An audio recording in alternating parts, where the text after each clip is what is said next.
놀루방송 시청자 여러분 안녕하십니까? 오늘은 여러분들이 살고 있는 시군구 기초지방자치단체가 살림살이가 어떻게 운영되고 있는지 한번 살펴볼까 합니다. 매우 심각하다는 것이 그 결론입니다. 지금 여러분 이 표 보고 계시죠? 지자체 재정 자립도 2024년 43.3%라고 합니다. 재정 자립도가 낮은 5개 지자체, 전북 진안군 6.7%, 경북 영양군 6.8%, 경북 봉화군 6.9%, 전남 고흥군 7.2%, 전남 한평군 7.2%. 재정 자립도가 높은 5개 지자체, 서울시 76.4%, 세종시 57.6%, 경기 성남시 57.2%, 서울 강남구 56.1%, 서울 중구 53.6% 이렇게 나와 있습니다. 이게 무슨 얘기냐면 재정 자립도가 낮은 지자체는 공무원 월급도 주기가 어렵다. 이런 얘기입니다. 참 매우 안타까운 상황이다라고 말씀드릴 수밖에 없습니다.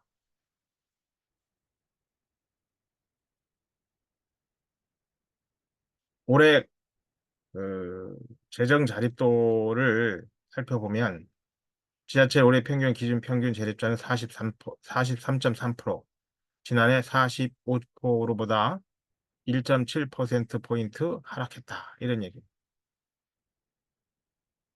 재정 자립도라는 것은 지자체가 사용하는 그 예산 중 지방세와 세의 수입이 차지하는 비중을 의미합니다. 지방세 걷고 세의 수입, 각종 뭐 수수료, 이자 수입 이런 것들을 말하는 겁니다. 세의 수입을.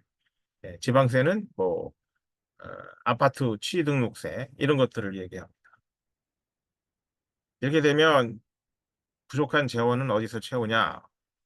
중앙정부가 지원하는 지방 교부분 플러스 보조금 이거를 가지고 이제 1년 살림을 해 나가는 겁니다. 보통 시군구 같은 경우에 작은 지역 같은 거는 뭐 구 단위 같은 경우 연간 한 7천억 정도 돼요. 그런 예산 중에 상당수가 재정 자립도가 낮은 지역 같은 경우에는 공무원 공급 주기도 어려운 그런 상황이라는 얘기입니다. 좀 구체적으로 한번 한국경제 신문 기사를 보면서 한번 설명을 드려보도록 하겠습니다. 대한민국은 전국 광역 기초단체의 수가 243개입니다. 이런 243개 광역 기초단체의 살림살이는 아까 말씀드린 대로 지방세와 세의 수입, 그 다음에 중앙에서 내려온 교부금 이런 것들로 꾸려집니다. 그런데 올해 같은 경우에는 작년도 비슷합니다만은 부동산 경기 침체가 이어지고 있고 소비 부진이 이어지고 있고 그러니까 지방세 수입이 줄어들고 있습니다. 반면에 고령화 엄청나게 지금 늘어나고 있죠. 일부 지역은 30%를 이미 넘어섰습니다. 2025년 20.3% 고령화가 됩니다. 그래서 초고령 사회가 대한민국이 들어서게 됩니다. 그렇기 때문에 이 복지비 증출 급증하고 있습니다. 보통 60% 이상이 넘습니다. 그렇게 되면 계산해 보십시오. 복지비 65% 지출하고 인건비, 공무원 인건비 한 10% 정도 지출하고 그러면 70% 내외가 됩니다. 나머지 돈 가지고 다른 사업들을 벌이게 됩니다.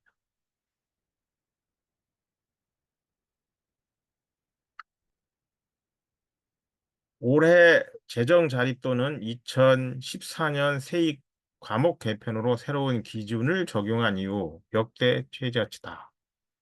2021년 43.6%가 하락한 재정 자립도는 코로나19 직후인 2022년 45.3%, 23년 45%, 2년 연속 45%를 유지했죠. 예. 이건 뭐 잘 알다시피 부동산 관련 수입이었습니다. 그런데 올해 같은 경우는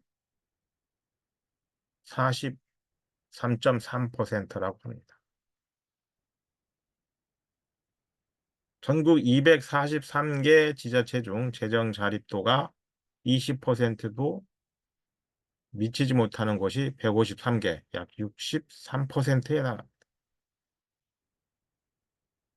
가장 큰 원인, 부동산 침체, 기업 실적 악화, 소비 부진, 이런 것 때문에 지방세 세수 감소가 이루어지고 나타나고 있는 겁니다.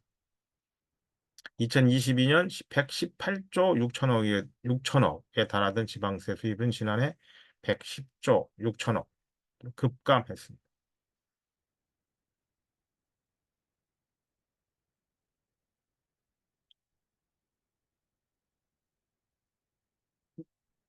마이산, 진안공원 하면 이제 전북 진안군이 떠오르는데요. 올해 세입 예산 5,430억 원입니다. 이 세입 예산을 가지고 살림살이를 펼치는 겁니다. 이 가운데 지방세 수입 194억 원, 전체 예산의 3.5%입니다. 그러니까 한마디로 진안군에서 걷어들여서 쓸 수 있는 돈 3.5%, 5,430억 원의 3.5%. 각종 수수료와 이자 수입 등 세외 수입 176억 원, 3.2%. 합치면 6.7%, 10%에 미치지 못하고 있습니다. 나머지 돈은 어디서 끌어오냐? 지방교부금, 보조금 이런 거로 4,902억 원으로 지방살림을 하는 겁니다. 전체 예산의 90%를 결국은 중앙정부가 지원해 주지 않으면 일을 할 수 없다. 공무원 봉급 주기도 벅차다. 이런 얘기입니다. 진안군만 해당되는 얘기 아니었죠. 아까 10% 이내 어, 기초지방자치단체 수 보셨죠? 예. 지방 이런 지방자치단체의 예산 기준 재정 자립도가 한 자릿수인 곳 44곳입니다. 18.1% 해당됩니다.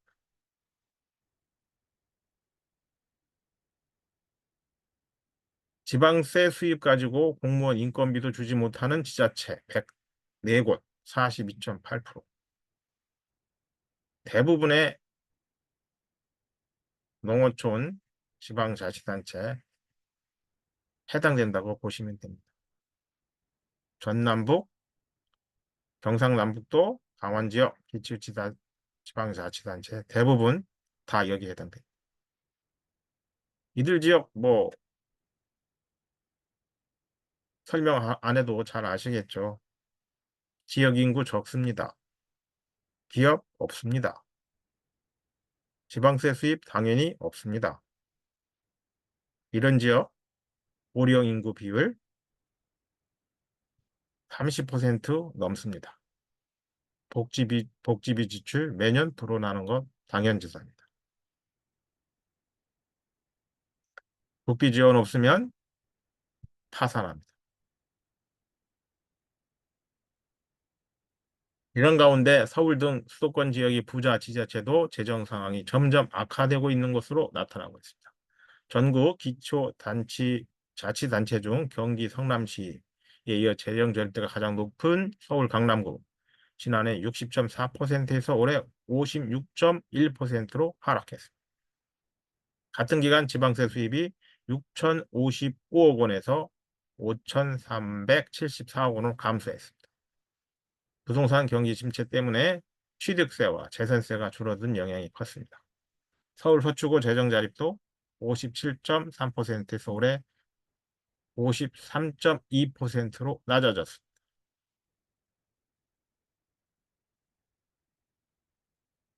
이런 가운데 복지사업, 복지비 지출 점점 늘어나고 있다고 말씀드렸죠.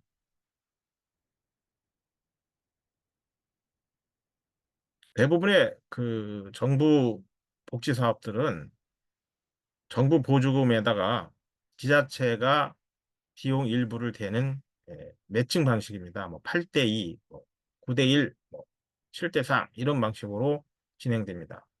100원의 복지 사업을 지출하려면 30원 또는 20원, 10원 이 정도는 지방자치단체가 부담해야 된다는 얘기입니다. 결국 이렇게 되면 지방비 매칭이 불가능한 지자체에서는 그런 국비 지원 사업을 포기할 수밖에 없습니다. 당연히 그러면 어떻게 되겠습니까? 그 지역에 사는 주민들은 그 복지 혜택에서 제외되는 거죠. 네.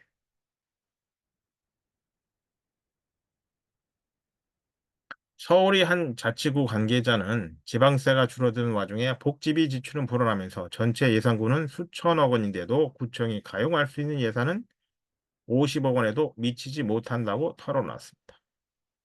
아니, 서울의 자치구가 이런 상황인데 아까 재정 자립도 한 자릿수인 기초지방자치단체의 경우에는 어떻습니까?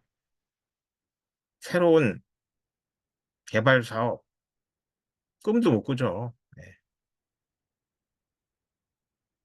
행정안전부에 따르면 올해 국세와 지방세 비율은 각각 76.8%와 23.2%로 나타났습니다. 국세가 76.8%. 이렇게 되니까 전국 시도지사 협의 지방세 비중을 30%까지 올려달라라고 주장하고 있습니다. 윤석열 대통령도 민생 토론회에서 얼마나 빨리 달성될지는 모르겠지만 세금을 정부와 지자체가 반씩 나눠 갖고 지방에 권한도 많이 주는 것이 목표다라고 말했습니다. 하지만 재정당국인 기재부 부정적 입장을 표현했습니다.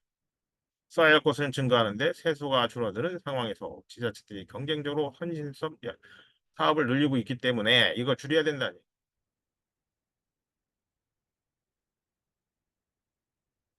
바로 이런 부분입니다.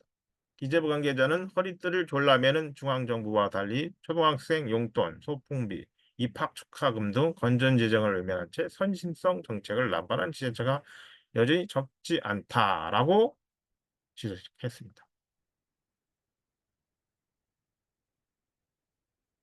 놀방송 구독자 시청자 여러분, 이 좀비 지자체라는 문제 심각하게 받아들여야 됩니다. 세제 개편 물론 해야 되겠죠. 예. 하지만 그 선출직 지방자치단체장들이 선진성 예산을 집행하지 못하도록 철저한 감시를 하는 것도 중요합니다. 오늘은 공무원 월급도 못 주는 기초지방자치단체가 속출하고 있다. 어쩌면 여러분들이 사는 시군구가 파산할지도 모른다. 아, 이런 말씀을 드리면서 방송을 마치도록 하겠습니다. 감사합니다.